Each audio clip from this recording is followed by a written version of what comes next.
Assalamualaikum warahmatullahi wabarakatuh. Terima kasih atas kesempatan yang telah diberikan. Kami dari kelompok 7 ingin mempresentasikan tentang tablet coating teknik, konsep and the recent trend continuous film coating. Sebelumnya izin memperkenalkan diri, saya Soleh Diwanggreni dengan NIM 2463184. Perkenalkan, nama saya Sabrina Nafisatul Nikmah dengan NIM 246133183. Perkenalkan, nama saya Ananda Dwi Septikasari dengan NIM 246138185. Perkenalkan, saya Nyemesti Sri Naimni dengan NIM 246131186. Selanjutnya adalah pengertian dari tablet coating. Tablet coating merupakan proses pemberian lapisan pada permukaan tablet menggunakan bahan tertentu untuk meningkatkan kualitas sedia informasi, baik dari segi stabilitas, penampilan, maupun pelepasan obat.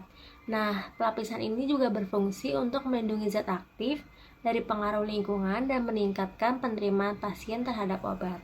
Selanjutnya yaitu sejarah dan perkembangan penyalutan. Jadi, metode awal atau pertama kali tablet itu dilapisi menggunakan pen atau drum yang berputar.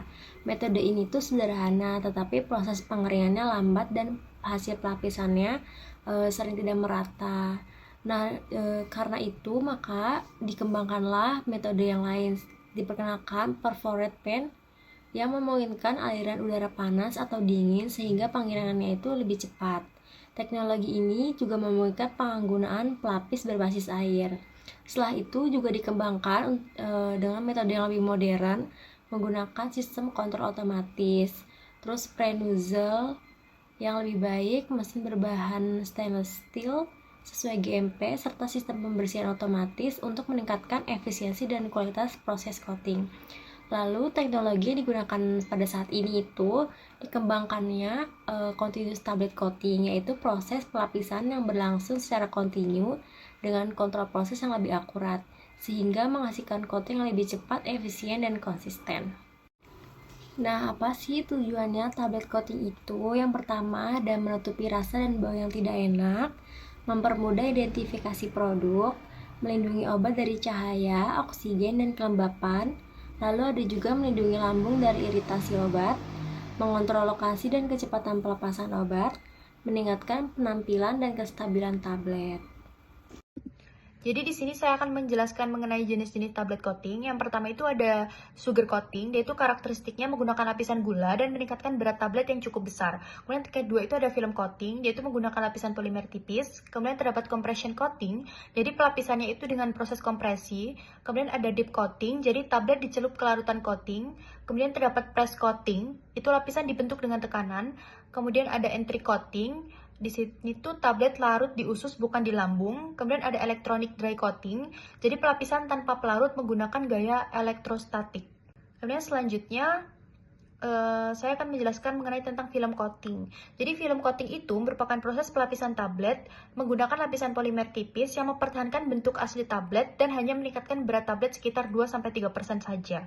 Kemudian untuk karakteristik dari film coating itu sendiri, yang pertama prosesnya lebih singkat, mudah teratomisasi, cocok untuk kontrol rilis dan sesuai dengan prinsip GMP. Selanjutnya di sini ada komponen dan bahan penyusun film coating. Yang pertama terdapat komponen film former. Fungsinya itu membentuk lapisan film dan mengontrol pelapisan obat. Kemudian contoh bahannya di sini ada HPMC sama MHEC. Kemudian yang kedua itu ada solvent. Jadi fungsinya itu melarutkan atau mendispersikan polimer. Contoh bahannya di sini ada isopropil alkohol sama methylene klorid. Baik, selanjutnya ini di sini ada plasticizer. Plasticizer ini fungsinya untuk meningkatkan fleksibilitas, kekuatan, dan adhesi lapisan. Contohnya di sini ada gliserol, PEG, DEP, DBP, sama TBC. Yang selanjutnya ada koloran. Fungsinya itu memberikan warna dan meningkatkan penampilan tablet. Contoh bahannya di sini ada iron oxide, karamel, anthocyanins, sama carotenoid. Kemudian selanjutnya di sini ada opaque horn atau extender. Dan ini berfungsi untuk memberikan warna lebih pekat dan meningkatkan daya tutup lapisan. Contohnya di sini ada titanium dioxide, talkum, aluminium silikat, magnesium karbonat. Kemudian ada persyaratan bahan film coating.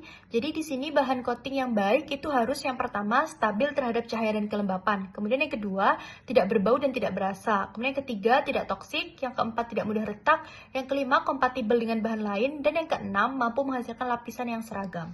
Berikutnya ada entry coating. Entry coating merupakan lapisan yang mencegah pelepasan obat di lambung dan memungkinkan pelepasan obat di usus halus.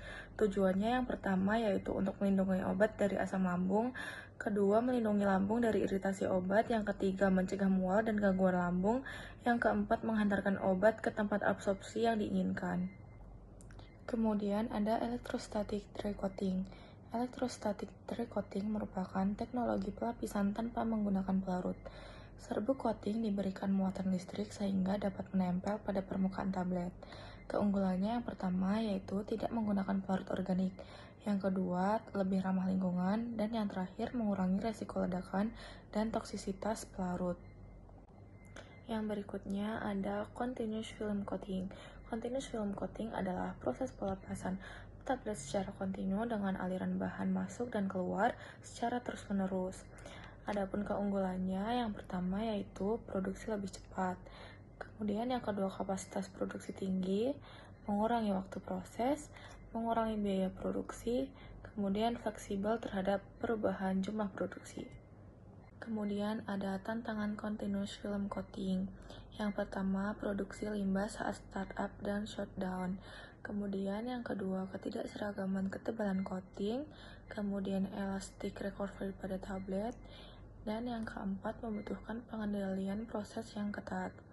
Namun, penelitian menunjukkan bahwa continuous coater tetap mampu menghasilkan tablet dengan kualitas coating yang baik dan seragam. Kemudian di sini ada pengendalian kualitas. Adapun teknologi yang digunakan yaitu yang pertama ada near infrared atau NIR, kemudian ada Raman spektroskopi, kemudian ada optical coherence tomography, kemudian ada terahead spot imaging, kemudian ada UV imaging, kemudian ada machine vision.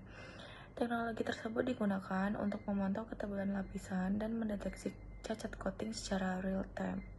Baik, selanjutnya adalah contoh produk. Yang pertama adalah Panadol Extra. Produk ini menggunakan teknologi film coating atau salut selaput. Nah, alasan utamanya adalah karena proses penyalutan selaput yang jauh lebih cepat dan efisien, serta tidak menambah bobot tablet secara signifikan.